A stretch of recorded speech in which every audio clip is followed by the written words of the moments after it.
Hi, everybody. We are doing partial products 142 times 5. With partial products, we're taking the big number 142 and splitting it into parts, and then we're just multiplying each digit by the 5 one at a time. We're going to put this in expanded form because when I say each digit, that 1 isn't just a 1 because it's in the hundreds place, and this is 142. So the 1 is worth 100. The 4 is worth 40, and the 2 is worth 2. So we're going to be doing 100 times 5, 40 times 5, and then 2 times 5. So let's go ahead and put our purple, green, and blue into these boxes. The 1, as I said, is worth 100, and then the 40, and then the 2. So this is 142 in expanded form. Then we'll put the 5 down here on the other level. Now we're going to multiply one at a time. 100 times 5, 40 times 5, and then 2 times 5.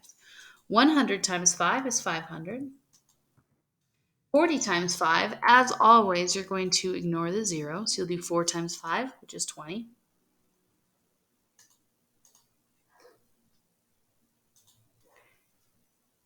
And then just stick that 0 back in. So 40 times 5 is 200. And then finally, we're going to do 2 times 5, which is 10. So now we've multiplied each of the digits. So that 1 is the 100. So we did 100 times 5, 40 times 5, and 2 times 5. And so our last step is just to add them all together. We start on the right-hand side.